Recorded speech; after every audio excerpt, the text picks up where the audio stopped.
I've been in bush lodge for a few years, as I've mentioned, but being with the animals, it's a different experience. Yeah, I remember one day I actually met 3 female lions in the camp, and then the first thing that I had to do, it's been a thing that I was told by the guides, and I survived. Yeah, what did you do? So, actually, just so that you know, if you ever come visit and you suddenly bump into 3 lionesses in camp. Actually, the lions were so very relaxed, though they were actually harassed by hyenas on the other side. They just killed the baby zebra, and they decided to make their way into the camp to get away from the hyenas. Yeah, the hyenas. And I came down to the lodge and I saw one on the big step at Bush Lodge, where you get onto land cruisers. Okay, right there by the step. Yes. Basically where we saw the game drive leave from earlier. Exactly. Yeah. And then there was a nice, female lion which was lying on the ground. And then I just stopped there, and then she was so relaxed. She just turned her head and looked at me, and I was like, okay, looking at her, and moved back slowly. They were so relaxed. They didn't even show any sign of angriness. Just relaxed. Yeah. And also, that's the other benefit of a lodge like Bush Lodge that's been in that environment for so long that all those lions have grown up with the lodge being there. So they didn't learn about the lodge coming there when they were cubs. Even their parents, the lodge was there. So it's part of the environment, the same as some of the wartholes and the game drive. So there's that sort of I hate it when I forget the right word, but there's that familiarity or that part of everything that Bush Lodge and the environment has in that area. So that's lovely. Beautiful. Well, Mandla, I want to say thank you very much. Thanks so much for helping me the other day, and obviously tonight for coming to say hello to everyone and joining us. It's been a pleasure. Thank you. I feel so privileged to be here at Wild Earth as well. So I'm looking forward to come more and more and talk to people. Thank you.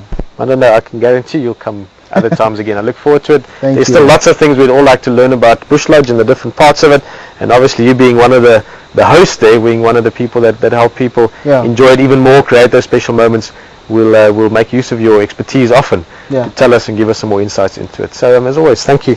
Nice to have you, Mandla. We'll see you again. Peter. We'll come visit you again, and we'll certainly have you come visit us again around the fire as well. Thank you very much. You're welcome, mate. Cool. Well, we're going to chat a little bit. I've got a little surprise. Mandla, if you want to, Pete's going to help you quickly with that radio mic. This morning, of course, we had an amazing game drive. Mark and myself were out there looking around for all kinds of things, and I had a great surprise with the leopard. But I had another surprise after the leopard as well, which I'm going to get to in a minute or two. But just quickly, as I'm sure we all feel at the moment, it was lovely talking to Mandla, and it was really nice getting a further insight into what lodges work like. And one of the things, it's not going to be the same every Friday. In fact, every Friday is going to be different. I can guarantee you that, because I don't normally know what we're going to talk about all that much before, and it's very much a conversation. But over the next while, we'll give you a bit more of a view and an insight and a little window, if you want, into lodges and lodge life, what you can expect as a guest, but also give you a bit more of an understanding. Maybe next time you go and visit a lodge, you'll understand more how it all works, and you'll walk in there immediately feeling more part of the lodge. That's one of the benefits that I enjoyed as a guide, having people that have been to other lodges, people that had an understanding of how it all fitted together, that they really could make themselves part of it.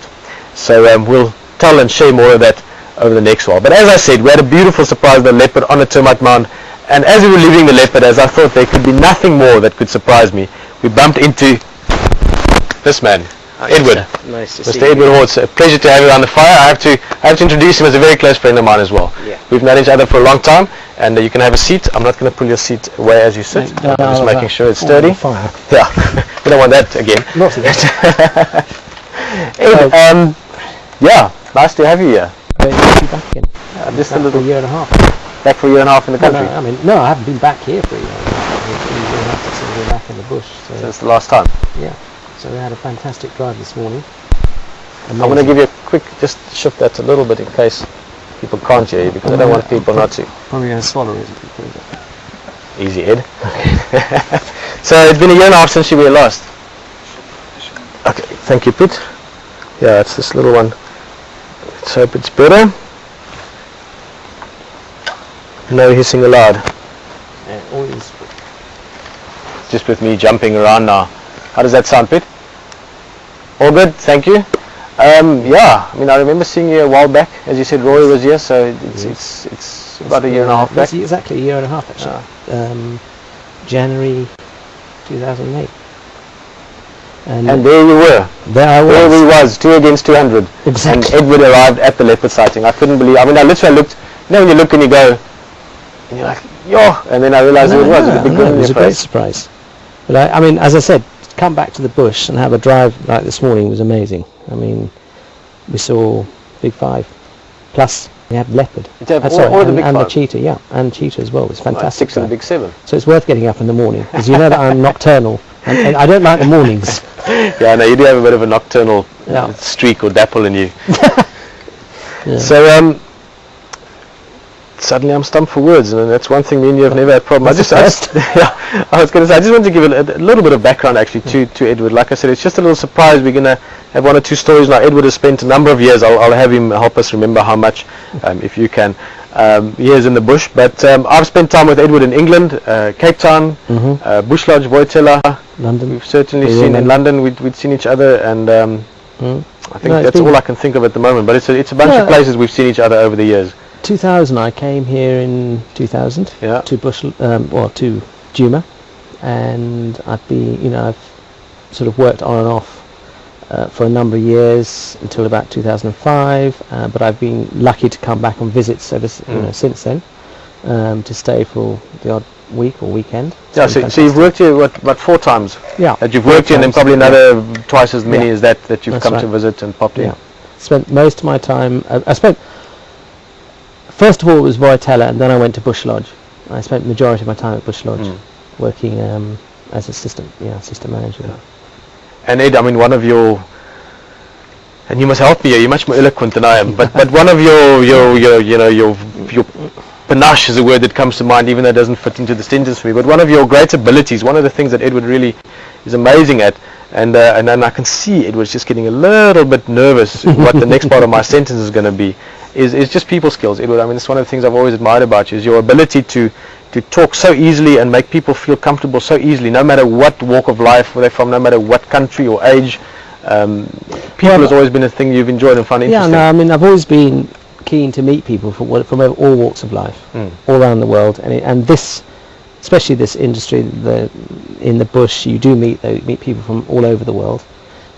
We've had people here from as far-fetched as New Caledonia and the Pacific, all the way obviously in North America, Iceland, odd places, and so you get to meet people, and it's quite, I'm always interested to hear some of their stories and what they've got to say, their lives, as much as they love the environment they're in when they come here, but they like, it's fun, it's interesting. It actually makes the job a lot more satisfying. Yeah, get involved and certainly colourful as well. Of it I've enjoyed, yeah, definitely. It's nice to have you back in the area, even if it's just for a visit. Yes. Now, like Edward said, he spent a number of years, he didn't actually say it, but I'll say that he has spent a number of years in all kinds of places, but some of those years have been in the bush, and like you said, Bush Lodge, a large extent. You spent some time at Voitela. Yes. 2 little stories, because Edward has got a lot of stories. There's actually a couple of stories I'd love to talk about that we're not going to talk about tonight. Well, but you told me you couldn't edit.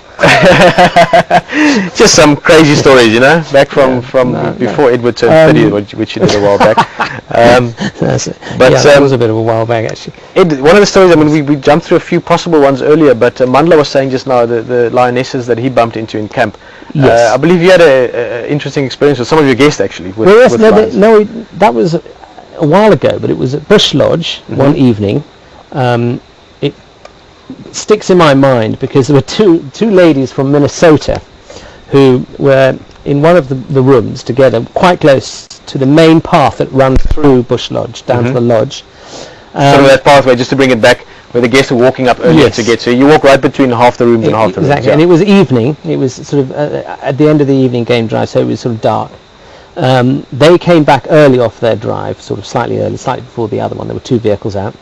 They sort of alighted the vehicle, walked back to their room, which is only about 50 yards, get into their room. I was down at the main lodge, and we had a message on the radio from the vehicle that was out, saying that there was a pride of lions, 3 female lionesses, heading towards the camp. And we thought, okay, well, if they get any closer, we'll be, we were slightly